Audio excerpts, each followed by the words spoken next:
Hello everybody, and welcome to the only portfolio you need, market update. My name is DJ, and let's go right into it.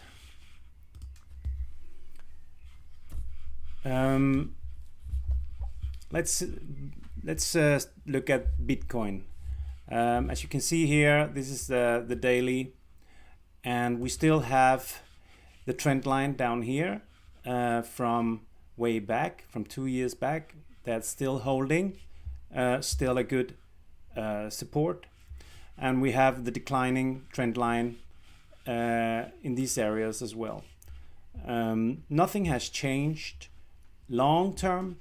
We are still consolidating, and the big picture is that I am still seeing a relief rally coming in, and which means that I have the 33, the 34.5, and then about this big area where we have the POC, the VPOC, the volume point of control, and we have also the trend line, the long-term trend line here. If we go a bit closer and look at the trades, I did make a trade here at 30, and I took a loss because my algo turned red, which basically meant that I had to go out. That's my rule. I could have been, I could have a bigger stop loss, but I choose not to have a big stop loss in these situations. So I got out in at a bit of a loss, but not much. I didn't take the short because we are so close at this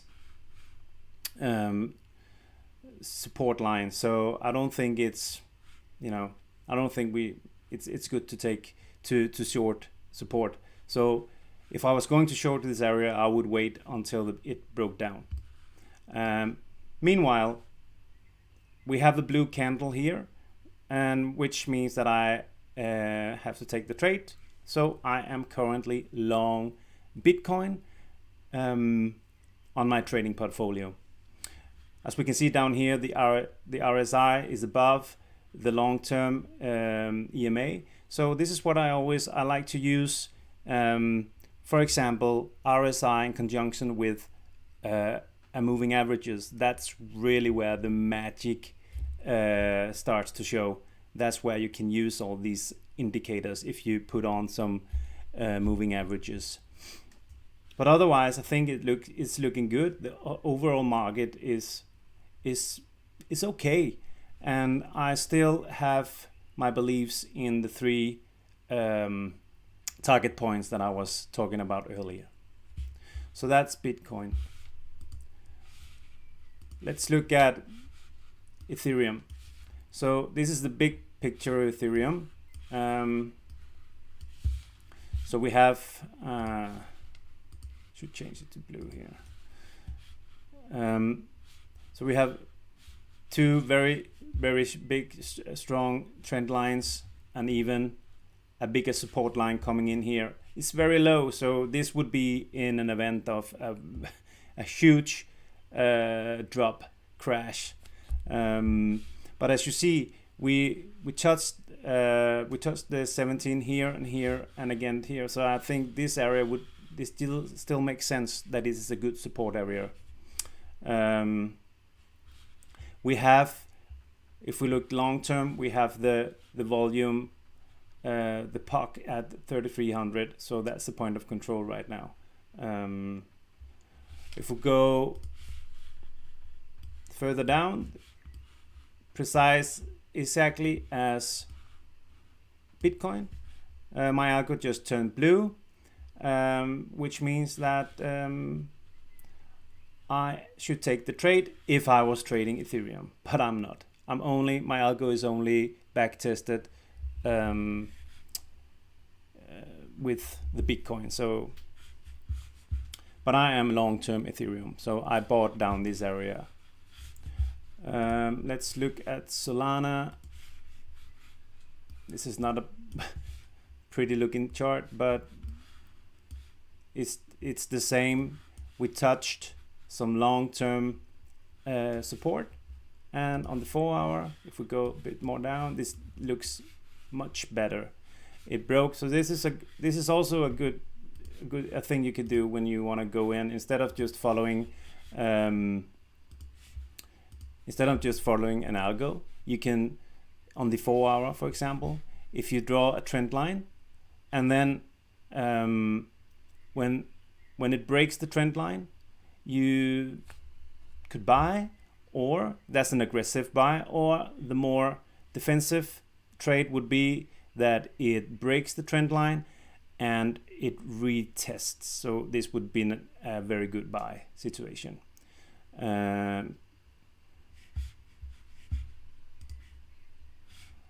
Let's look at Link. Link. Yeah, not much to say. This is these levels are very good buy levels in my opinion. I don't have a lot to say. My algo is in buy, so this is the same everywhere. You can even draw a line from here. Maybe not take the wick, but try to get some texture on it. So that would be the support line all the way up, and then probably wait for this trend line to break before you take the more safe trade. Cardano. Whoops. So this is the daily Cardano. We could draw it from here as well. It depends on where you. Sometimes you don't want to just take the wicks. The wicks are not, but this is not a wick, so I would actually leave it here. So the trend line is pretty far away. But if we go down on the 4 hour, we have a break of trend line here, and that would be in a good trade.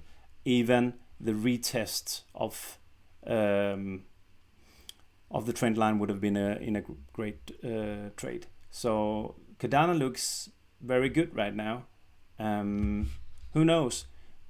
Who knows if it's going to be a top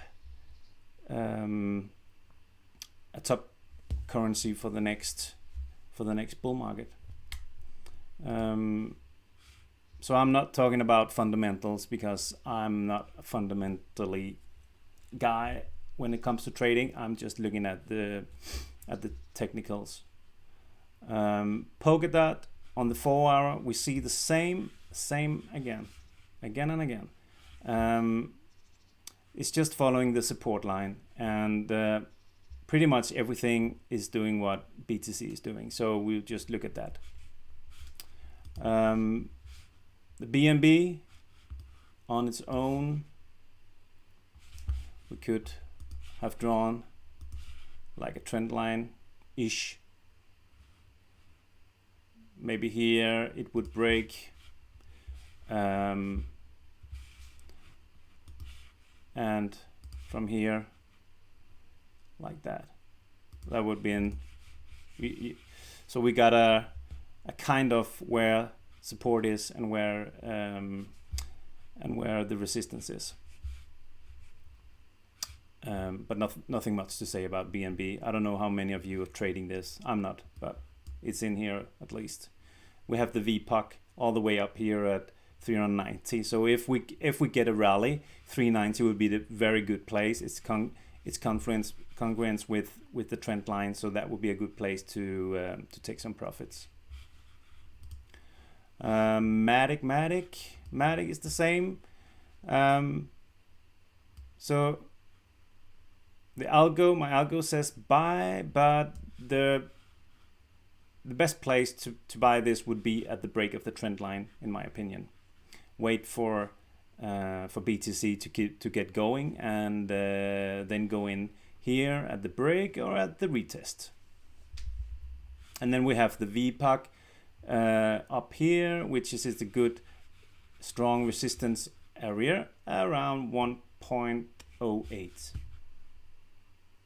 Yeah. All right, so that's just the cryptos. Let's look at S&P 500, because that is very important when it comes to the whole market.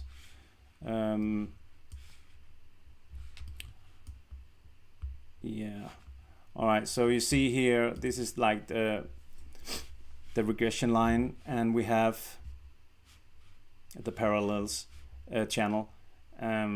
We are in the bottom, and I really believe that we're going to see a relief rally for the next couple of weeks, in my opinion. And just remember that it's all about the round numbers. So we have an area at 4,300 where I would suggest would be a good place to take the first to be the first target. Then we have an area at 4,400, I would say, and then around the 45. So nice round numbers to take profits. The point of control is all the way up here, but I'm not so sure we're going that high in one. I think we're gonna go for a relief rally in the next couple of weeks, and we're gonna see lower pressure as well. I don't think we are finished with this. The Nasdaq on the daily, also in the same channel, we are seeing a bit of release from the lows, and we are, I would say, 13. So that would be the first target would be 1,300-ish. Then we have the 13.5. We have someone here at 13.8, and the point of control is at 14-ish area. So that's what I would do if I was long the Nasdaq. Let's take a look at oil. So yesterday I said that I would go short oil. So I still have this resistance area that I have my stop loss above. I am hoping to see 108, or even trying to push the lower part of the wedge. I'm not sure we're gonna go lower than this. We're probably gonna have a boost again, and I am nimble with this trade because it is right now in the 4 hour it's oversold, overbought. So it should come down, but because of everything that's happening in the world, things can change rapidly. So if you're not into shorting, maybe you want to buy oil. I think 108 would be a good place, or here we have the point of control at 103 could also be a good choice. And of course the long-term trend line. Going further, just looking at the dollar index, clearly broken out of the wedge, and it acted as support here, and we are seeing some selling in the dollar, which is good for Bitcoin. So it would be really good if it could break this support area here and maybe get down to the mean reverting area 102 or even 101, but that's a long way. But that would be nice so we can get some rally in Bitcoin. Yeah, I think this is normal. What I've done, I haven't looked at the markets before now, so this is what I do every morning, just going through the trades. I don't have a lot of trades on right now. I have the BTC and I have the oil trade on, and besides that, I'm just you know, adding to my long-term portfolios. I think it's time to start buying, but I will be very, very close to the sell button all the time, because everything can happen. So that's just my thoughts this morning. Please let me know if you want me to go through some stocks or some other cryptos or whatever. I will gladly do it. And with that, I am going back to my work. And take care, everybody, and don't go all in.